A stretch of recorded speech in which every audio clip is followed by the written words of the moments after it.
Well, Mark, an excellent start to the new year, an excellent start to the game, but couldn't hold on to that early lead and slipped to a 3-1 defeat.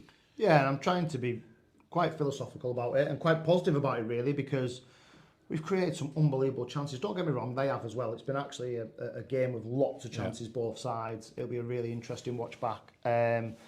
Thought we started the game, a little bit deep, going against the wind and up the hill slightly, but we were a real threat in behind, and that'll do Tom Stevenson the world of good to get that goal. So we had a really positive start, but we just dropped too deep, and ultimately we didn't deal with the basics well enough, and that gave them two. I mean, it's a split pass for the first goal, which infuriates me, and it's not dealing with a knockdown the second phase for the second. He side-footed it in from the edge of the box, and the third's actually the same. I mean, the third goal, we're chasing the game.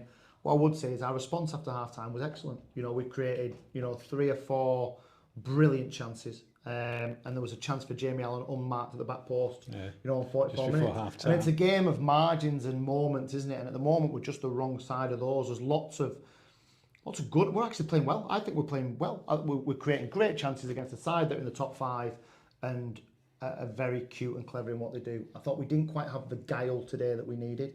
At times, I thought we allowed Liam Noble, who's an excellent centre midfielder in this league and several above. He ran the show, unfortunately. Of course he did. But we didn't put a glove on him, and we missed that little bit of experience, that little bit of tenacity in midfield today. Yeah. Obviously, we lost Ruben Gruel in the week, which was frustrating. And when you add him to, your Josh Galloway's, your 3 of the Carlisle lads that are not available to us at the moment, that's 5. And then you've got David Norris, who's combative, that's 6.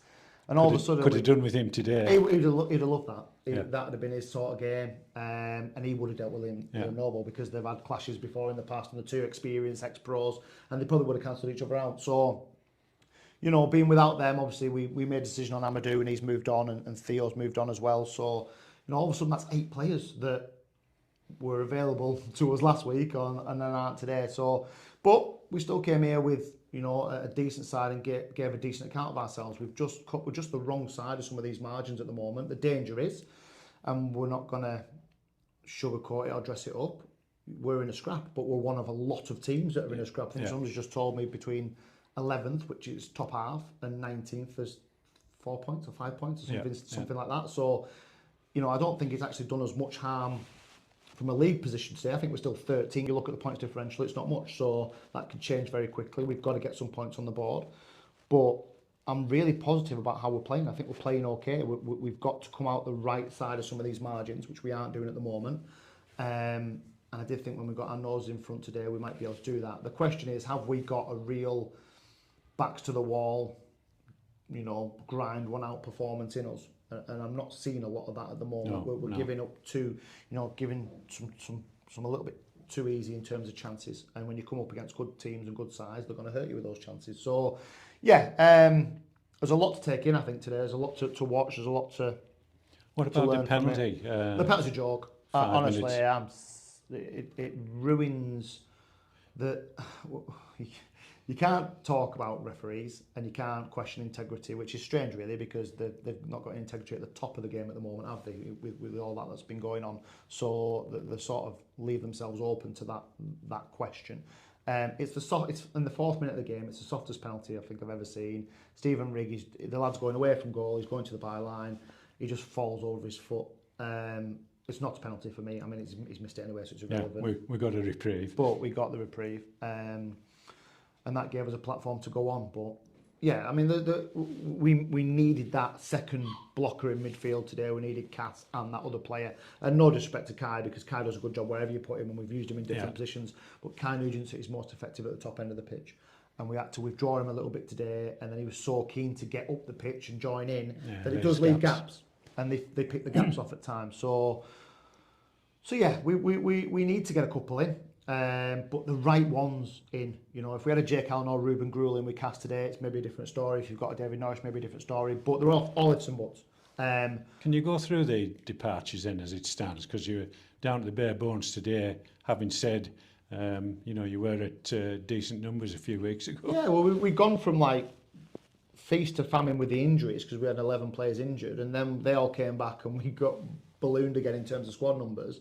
And then we've got back to this again. I mean, ultimately what's happened is that Theo has got an opportunity to go on trial somewhere, so he's going to go and do that. Yeah. Amadou, we didn't feel would play a lot of games here, and we made that decision. Ruben came out of left field. He's got a chance to go and do a trial with a pro club for the next 3 weeks, so we can't stand in his way of that.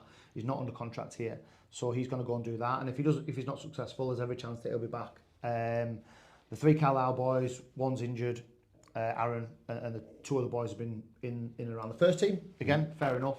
Nozza's got a soleus problem, so it's taken a little bit longer than we'd expect. What about Josh? And Josh had a scan on Saturday, but we haven't got the results yet because of the Christmas period. So, we could do with some of them players back. They make a big difference to us. But again, you take your chances. Jamie takes his chance just before half time. The 3 chances that we had in a 7-minute period when we came out, I thought we came out and played really well starting the second half. Cass bursts through on his right foot, drags his shot wide. Jamie has a 1v1, keeper saves with his toe. And Steedo has almost a 1v1 as well. So, and even then, we almost need one to drop for us. Tom has a little header that loops towards, looks like it's going to nest in the back corner, it goes just wide. Did, yeah. Riggy's had one from young Lucas, who actually did really well when he came on, just to try and flick it around the corner at the front post, gets blocked. So, yeah, the goals we've given up are painful and won't be a great watch. But in the same vein, I've just spelled out, 5, 6 chances. 2 of them are from 6 yards unmarked. Yeah. We would score some of those. Having said that, they had probably an equal number of chances at the other end, and I think Mitch, kept us in it at one point. Yeah, he did. Alex and Tom Stevenson are probably the 2 that really come out with loads of credit today. He's made good saves. Alex, he's distributed well.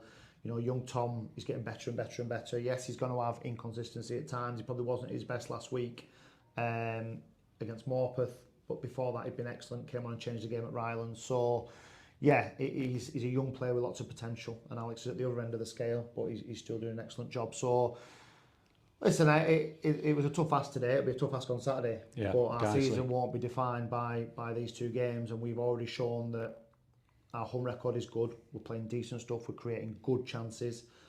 We've got to do the horrible bits of the game a little bit better to give ourselves a better platform to take and convert some of those chances. You'll probably have to go into Saturday with a similar squad to today. Looking further ahead, is there any chance to boost the numbers? Yeah, we're trying to do a deal with the National League North club for 2 of their players on loan, who are really experienced players and will help us. But obviously, we're not the only club that's in for those players, so we need to see what happens with those. I should get an answer on that tonight or tomorrow, so that will give us an idea of whether they could be in for Saturday, which would be great. Obviously, we're going to be without Riggy for 2 games in January because he's away, so we've got to bear that in mind as well. And to be fair, at some point, Riggy's going to need a rest because we've used him as a battering ram at times, and he's going to need that bit of a rest. But having said that, it's also bringing the right players in, and I think we'd like a left back and allow Clarkey to come back over onto the right hand side. And we'd like another centre midfield player who's that blocker, that holding midfield player who can dictate with the ball as well as doing the nasty stuff as well alongside Cass. So, and a second striker to play with Riggy. So we've got some options. We obviously didn't expect to be as low. The Ruben thing came out of left field day before yesterday. So with it being the Christmas period, you've got no time to get from an administrative perspective anything done. But I think now that we move into the sort of 2nd and 3rd of the month, I think we've got a chance of getting something done by Saturday. Mark, commiserations this afternoon, and thanks as ever for the honest assessment. Thanks, Steve.